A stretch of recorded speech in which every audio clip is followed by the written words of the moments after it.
Welcome to the June 11th Public and Protective Services Committee meeting. On this committee is myself, Chair Michael Connor, Wendy Bosch, Kevin O'Toole, and Mayor Clayton. We'll do the land acknowledgement. The city respectfully acknowledges the Beaver, Cree, Dene, and Métis people as the original caretakers of these lands and surrounding areas. We are grateful to live, learn, work, and play on Treaty 8 territory within Turtle Island and acknowledge these lands as being home to diverse and sovereign First Nations and Inuit nations since time immemorial. With that, I need a motion for adoption.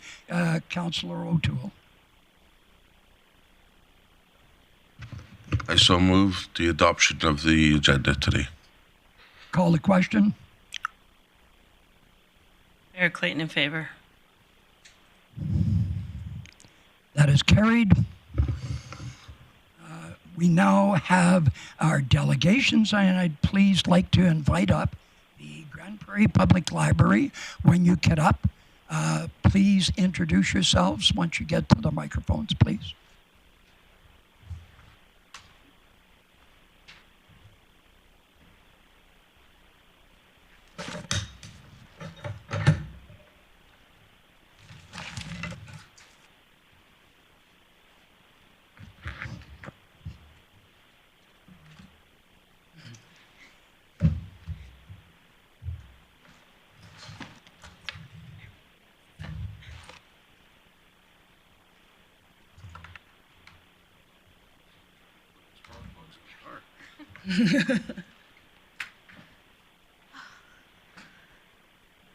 Good morning, Council and Mayor Clayton. I'm Haley McCullough. And I'm Deb Normington, Board Chair. Okay.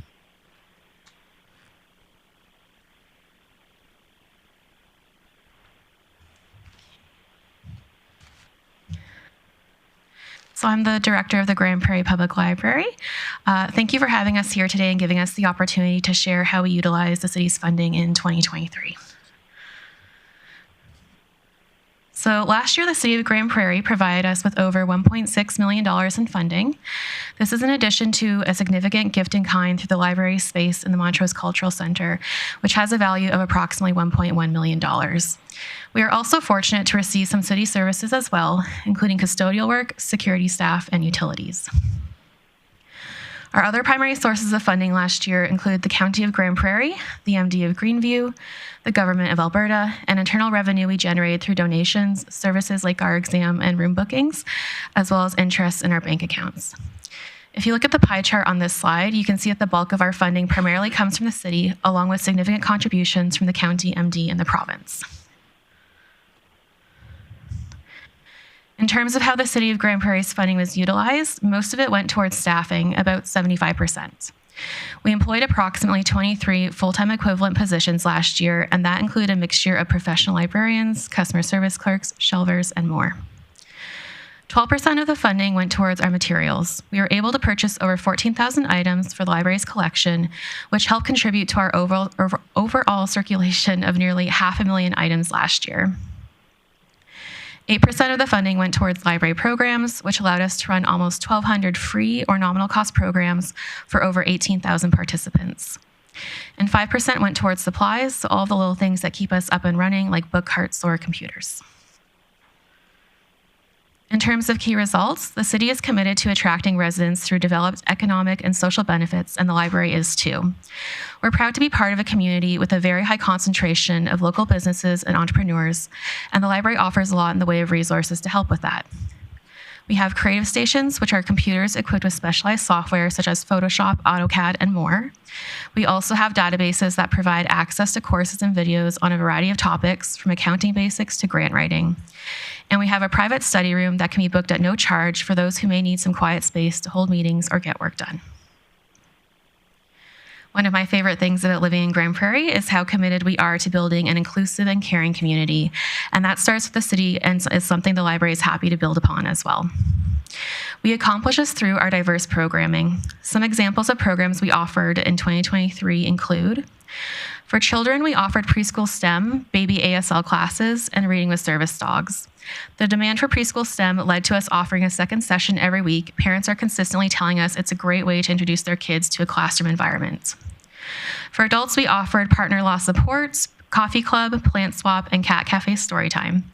Coffee Club is a program we've offered weekly to those with disabilities for several years now, and we consistently get around 75 people every time. The last strategic priority of councils that I will talk about is engaging relationships. Like the city, GPPL really prioritizes developing relationships with local cultural and community organizations. And in 2023, we partnered with the following groups: the Grande Prairie Center for Newcomers, Safety City, and the Grande Prairie Friendship Center. We've been working with the Friendship Center for a long time, and last year we helped with planning the Round Dance and Orange Shirt Day. The Alzheimer's Society, Grande Prairie Financial Center, and Northreach Society. Every year we have Northreach Society come and do a session with staff who want to learn about harm reduction and how to administer naloxone. We had a lot of successes last year, and I think the one we are most proud of is how we were able to support the city in helping wildfire evacuees. We made sure to waive any costs associated with our services. We coordinated with some teachers from the Northwest Territories to be able to offer story times specifically for evacuees, and we provided GPREP with meeting space. And it's something we're prepared to do again if we need to this year. Late last year, the board approved using designated funds to purchase new furniture and shelving for our children's department, and that was delivered and installed in March. This new furniture integrates with the shelving and really encourages literacy and play together. And finally, we saw some really good increases in our numbers last year. We had an increase of 21% to our in-person visits. We ended up with just over 200,000 visitors, which is great. Our biggest challenge last year was an extremely high amount of staff turnover. We had 5 full-time staff members leave for new opportunities, so almost 25% of our FTE, and that made keeping up with our operations a bit of a struggle, and it had a larger impact on our ability to apply on grants and sponsorships. We're already doing much better this year. We've just received $10,000 from TELUS for some new laptops for technology programming, and we also received a federal grant for one of our summer student positions. In closing, we appreciate the significant financial support we receive from the city. It truly adds value to our community and provides our residents with access to a beautiful, welcoming space in the heart of Grande Prairie.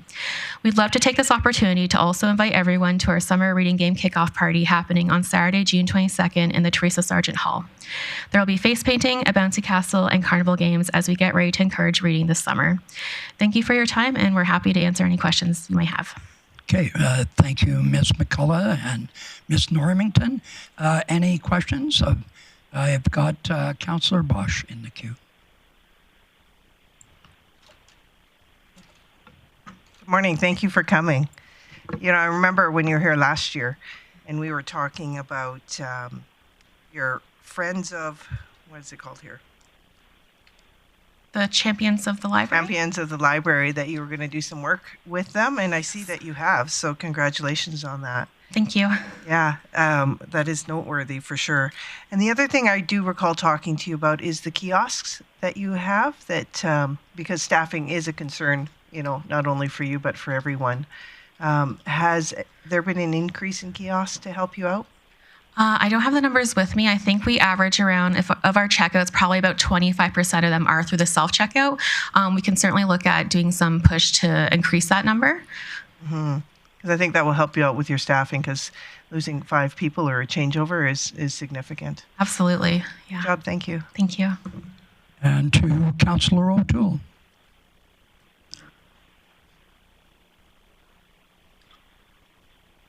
Oh, thank you. Hit the wrong button. I apologize. With your loss of staff, was it significant roles? Like, are they actual librarians, or are they? Can you help me out here? Yeah, absolutely. So our director left for a new position. We had our office administrator leave for a new position. We had a technical service assistant leave, an outreach librarian, and I believe there's one more, but I'm blanking on what it is. Are they all filled now? Yes, yeah, we're all back up to normal capacity now. And in the library world, is it hard to get staff? It's a little bit hard to attract them to somewhere kind of far up north like we are. We do manage to attract good candidates, but there's a small number for sure. Thank you. Yes, Mayor Clayton. Thanks, Chair O'Connor. Thanks for coming today. Thanks for the information, and great to see some of the increases. I noticed online recently that you're open Sundays, and I'm wondering how that's going. Yeah, absolutely. We've been open 2 Sundays now. So far this year, we have an average of 321 visitors every Sunday. And since we've opened the last 2 Sundays, we had a very slight increase of maybe about 15, 16 people the first one. And this past Sunday, we actually had an increase of 19% compared to a regular Sunday this year. So, Great, thank you. yeah. And thank you very much. I've got just curious about the numbers of memberships that you have. Has the membership year over year been increased? Can you just give me an idea of what that looks like? Yeah, absolutely. So for our total number of cardholders, last year we had 23,565, which is about a 9.1% increase over the previous year. Oh, that's good news. Thank very you good very news. much. Thank you. If there's no other questions, then thank you very much for coming today, and enjoy your day. Thank you for having us. Thank you.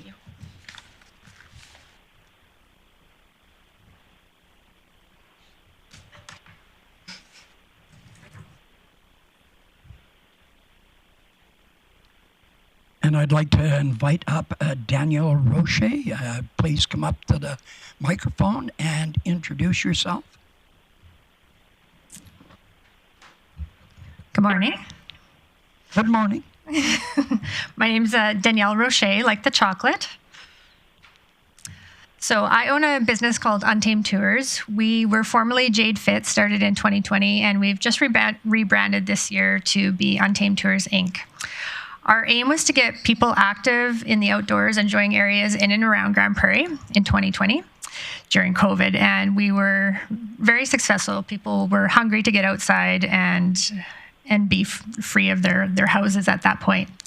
We have now expanded to offer guided hiking, paddling, and outdoor workshops within Grande Prairie, the MD of Greenview, and the UNESCO Global Geopark in Tumbler Ridge. To support our guided tours, we have outdoor equipment rentals and stay and play packages at our vacation home in Tumbler Ridge. So today I'm here to talk about our company adding recreational e-bike and e-scooter rentals as a tourist attraction to the city of Grande Prairie. As a member of the GP Regional Tourism Association and in my talks with staff at the Center 2000, they have shared that e-bikes and e-scooter rentals are the #1 request over the summer.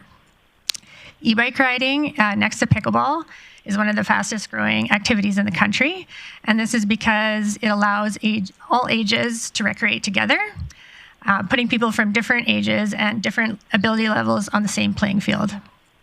Red Deer has adopted an e-bike and e-scooter platform in 2021, and they've seen a growth of 25% in rentals in just 1 year.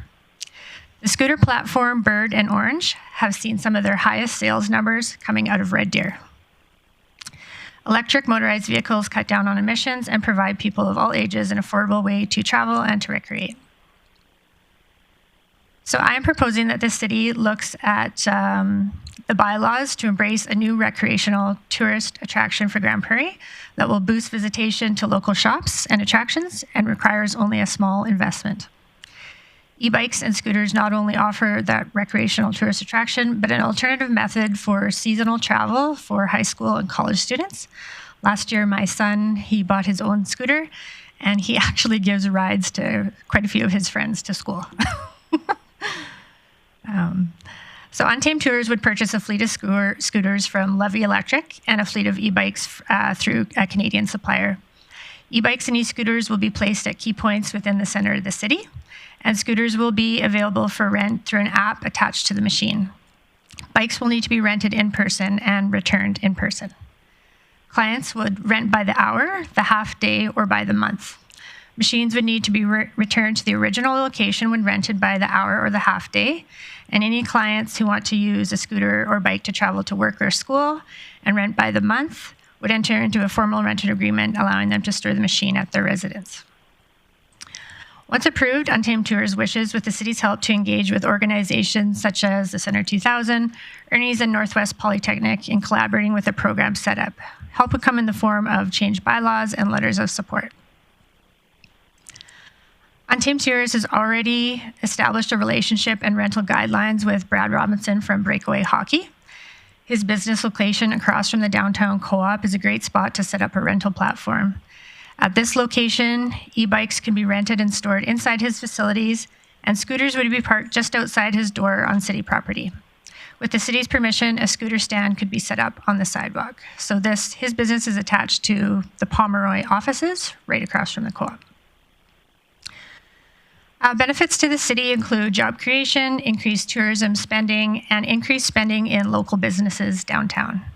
Case studies show a reduction in carbon emissions, fewer shorter car rides, and decreased traffic congestion.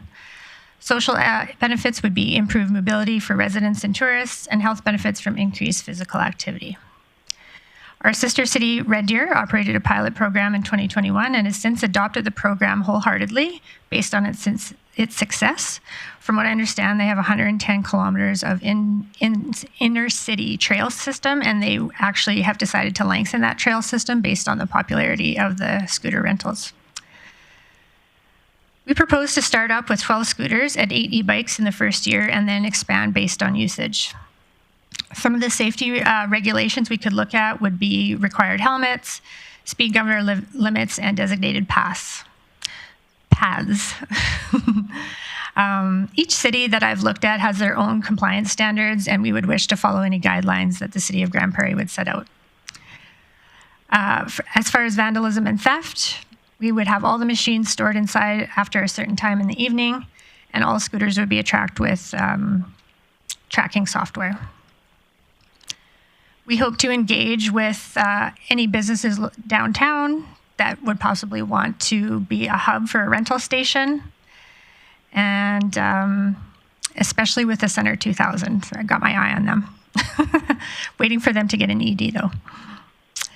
So introducing scooters and electric e-bikes can boost local business by up to 20%, an Austin study showed. And yeah, I would just like to open the floor for questions.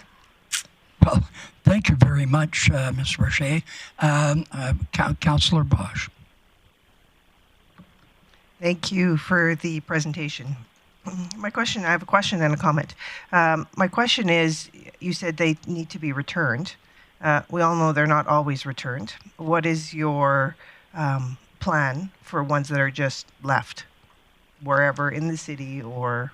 Like just left on the sidewalks and stuff? Yeah, we would hire basically a manager for the Grande Prairie, and that would be part of their job is to, because they would have a tracking device on them. If they're left, you know, if they're not returned, then we'd quickly be able to find them and pick them up. Within that evening? Like the time? Yes, hopefully. Okay. And my suggestion to you is that you talk to the Downtown Association. Okay. Collaborate with that stakeholder. Yes, thank you. Okay, any other questions? I'm glad, sorry, Councillor O'Toole. Thank you very much, Chair O'Connor. So you're hoping to start this year or next year? Not this year, 2025, yeah.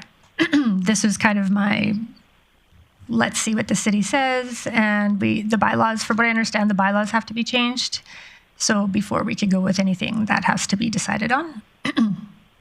Okay. We were just in Calgary at a convention, and we were on 8th Street, and I don't know, there must have been 50 or 75 of them out there on that street, and parked on the sidewalk, and people driving them, so they are popular.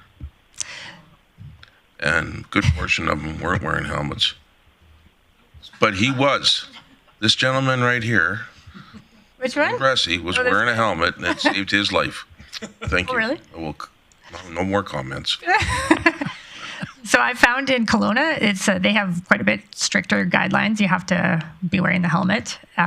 Calgary and Edmonton, it's a little bit of a free-for-all, so. Okay. Well, I wish you luck in your adventure. Thank you. I like your jacket. Thank you. Okay, I have a couple of questions. Just curious as to, is this sidewalk and trails only, no road? Correct. Okay. Well, e-bikes can go on the road as far as I understand, but no scooters on the road. Okay, what changes are you proposing to be made to the bylaws that would allow you access? When I talked to whoever it was at the city, to be honest, they said it has to go through the Ministry of Transportation, and I didn't honestly really understand how it works. That's something that you guys have to do on your end. That is a provincial guideline. Right now, they do not allow them on roads, as far as I know. Correct me if I'm wrong. So you said there is a governor. What's your maximum speed for the e-bike and e-scooter? Honestly, it varies with each city. Each city has their own rules. In Kelowna, the lowest I've seen, I think it's 26 kilometers an hour. So the city puts out the restrictions, and then the vendor, me, would just abide by that. Okay. Any other questions? Okay, well, thank you very much, unless you have another comment. No, sir. Okay. Thank you, Ms. Roscher, and wish you luck in your venture going forward. And if you would like to send whatever changes you would like to see, please forward them on to our department, and I hope that we'll be able to advocate on your behalf. Thank you. I will do that. Thank you. Councillor O'Connor. Mayor Clayton. Thanks. Actually, the delegate has indicated in her request the changes she's hoping to see. If committee is looking for that, I suggest that the direct administration to do appropriate business. Okay, we'll do that at business then. Thank you very much. I missed that in reading the paperwork, so thank you. Oh, it would be right now. So who would like to make that motion? Okay. Committee ask administration to work with the delegation to see further. Oh, go ahead. To bring back a report with the changes as proposed by the delegation. Thank you.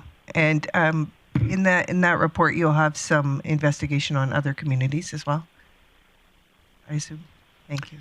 Okay, that motion is in order, so call the question.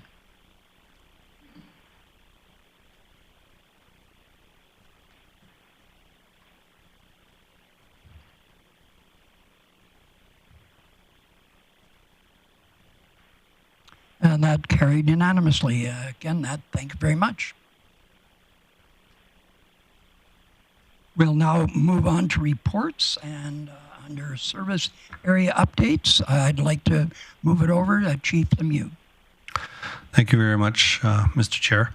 So starting with the Grande Prairie Police Service, I'd just like to advise Council that we're just putting the final touches on the memorandum of understanding with between the Government of Canada and the City of Grande Prairie, so we'll have that in front of Council very shortly. Enforcement Services hosted a Law Enforcement Bicycle Association training session for several peace officers.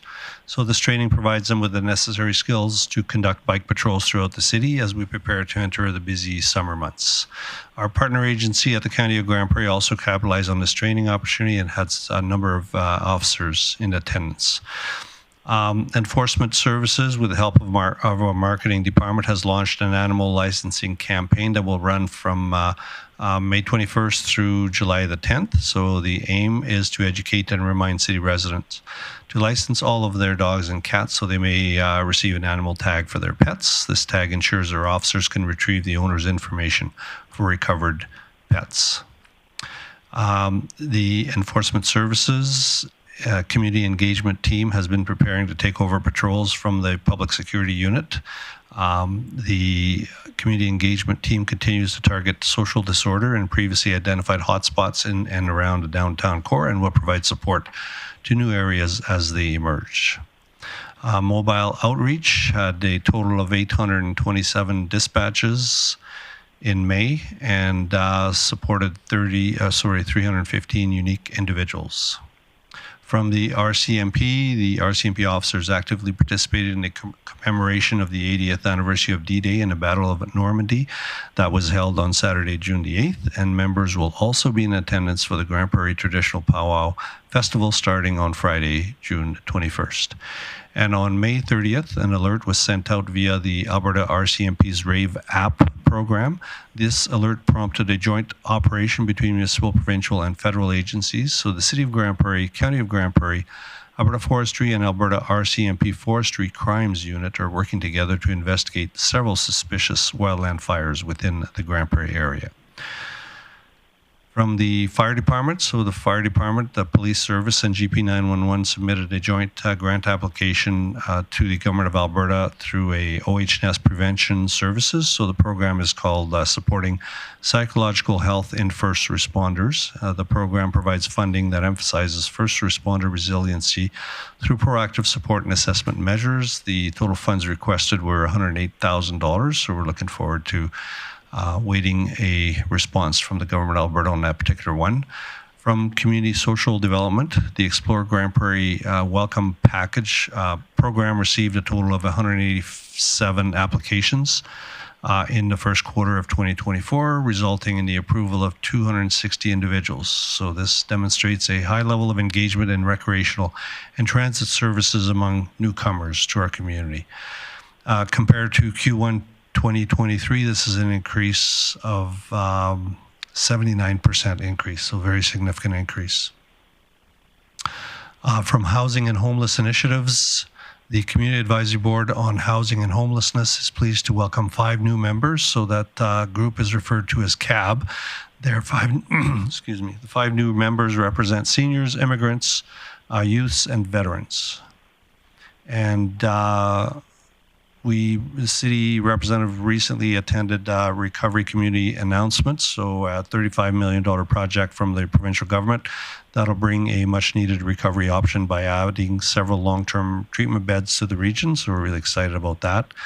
And from the Community Knowledge Campus, the annual Summer Blast Pass promotion launched on May 25th.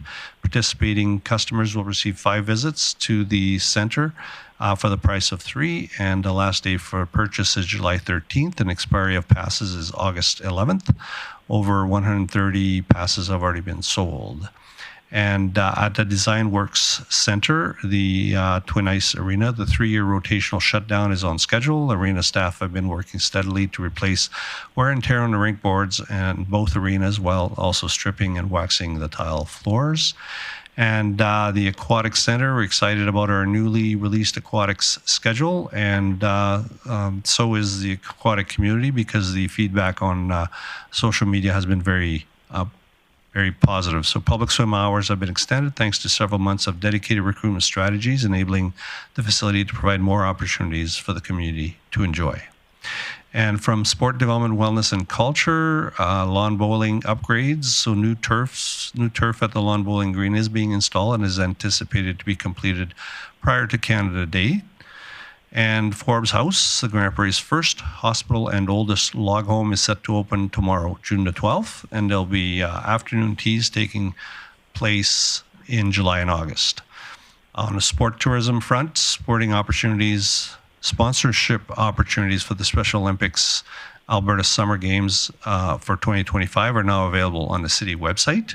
And on Friday, June the 7th, we held the Here Comes Summer event in Muskogee Park. Over 4,500 hot dogs were served. 667 people enjoyed the free swim at the Aquaterra outdoor pool, and we had 7 vendors participate in the event.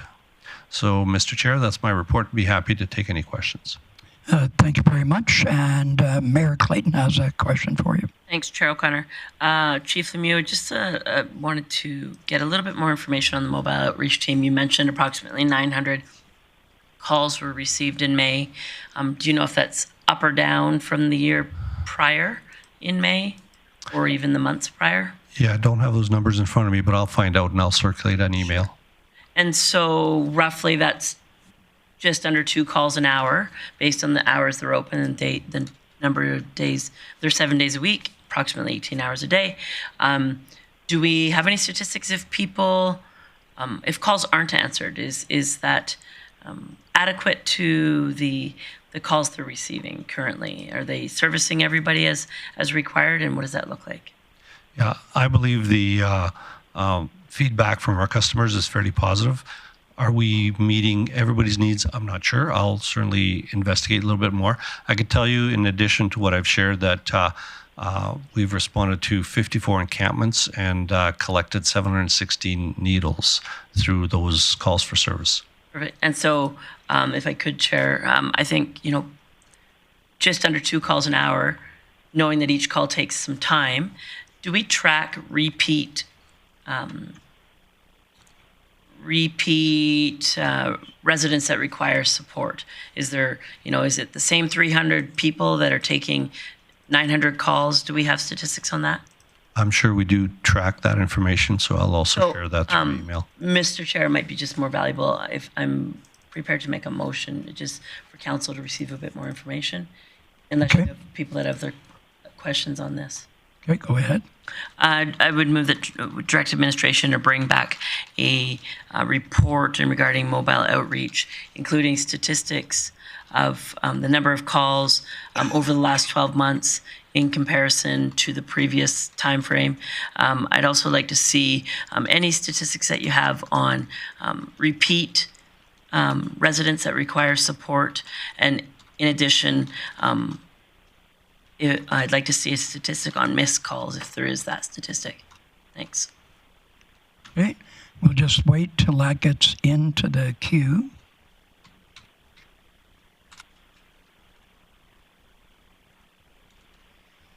And if I could just speak to my motion, I think mobile outreach is a great addition to the list of services that the City of Grande Prairie provides in support of creating a safer community.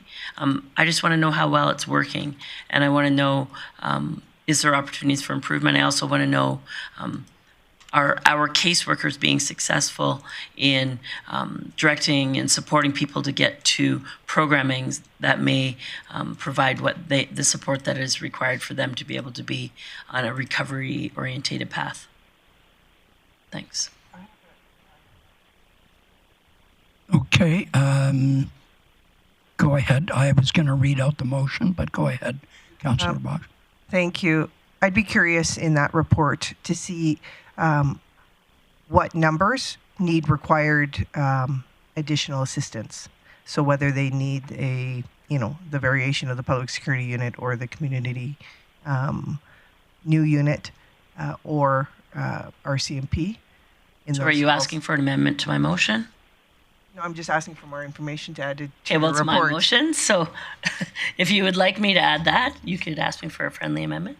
Okay, can you add some more information? Sure. So if you could add to the motion to including statistics that require additional enforcement or services. So if a call requires that additional support, if that statistic could be included as well.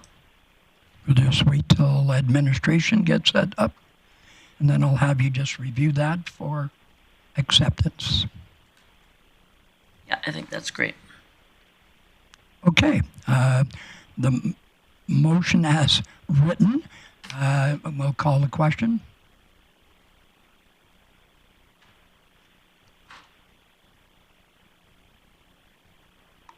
Mayor Clayton, I think.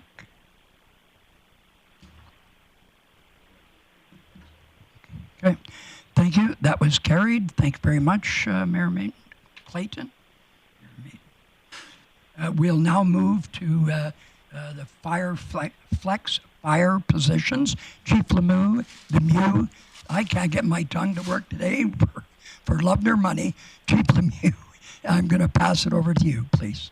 Thank you, Mr. Chair.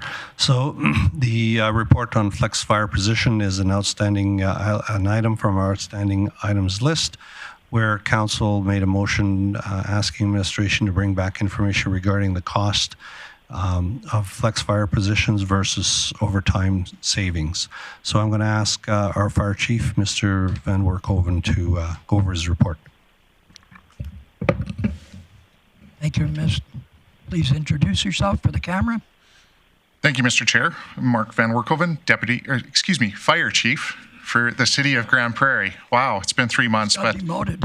yeah, old habits die hard. And thank you, Chief Lemieux, for the introduction. Fire administration is pleased to report that the overtime offset realized has exceeded what was originally estimated. It's important to note that this overtime offset was primarily related to additional staffing capacity of the additional firefighters more than the flex firefighter model itself. Our ability to leverage the additional anticipated cost controls of the flex firefighter model was limited. These benefits likely can't be fully explored or demonstrated without a full implementation of said model. As one of the limited number of urban fire departments in the country with this staffing option available, we're also challenged to find comparators that objectively and preemptively demonstrate additional cost controls of a flex firefighter model. In some ways, we've created that path. In this context, fire administration fully acknowledges the subjective nature of this matter. I'm happy to answer any questions. Okay. I'll leave it open for committee for questions, please. Mayor Clayton. Thanks, Chair O'Connor. I guess question for Chief Lemieux.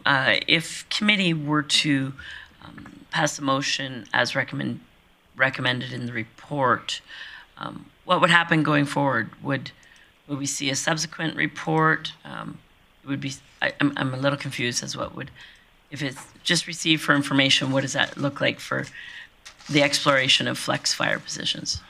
So the request from committee earlier was to find out what the cost is. So the actual cost is some $23,000, which is a different number than we had shared through the budget process earlier with council. So we're just asking to receive this for information. There's no other requests that come with this. That being said, the fire department is going to work through their 2025 budget, so they may very well, through the budget process, recommend some additional flex firefighter positions. But the purpose of this report is just to clarify what the cost is versus the savings in overtime. Okay, perfect. Thank you. Okay, I'm looking for someone to make that motion. Councillor O'Toole. I move that the committee receive this report for information. That motion's in order. Call the question.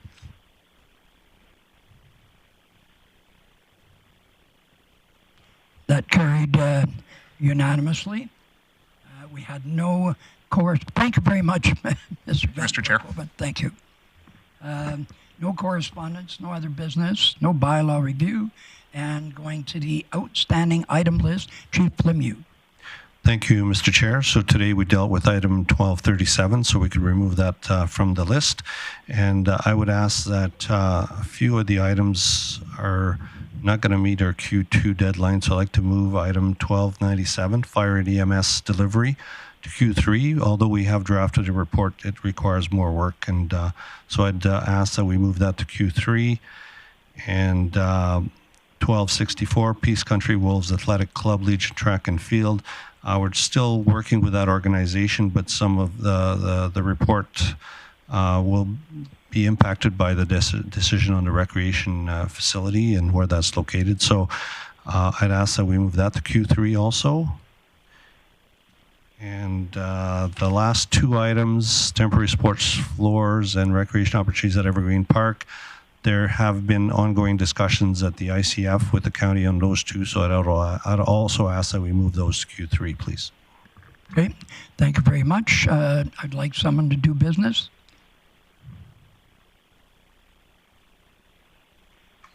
Councillor Bosch.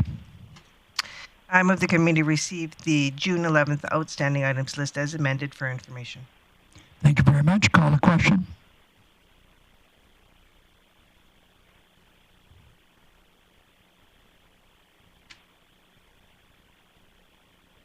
That is carried. Now we will move. I need a motion to go in camera. Councillor O'Toole, call the question. Mayor Clayton in favor.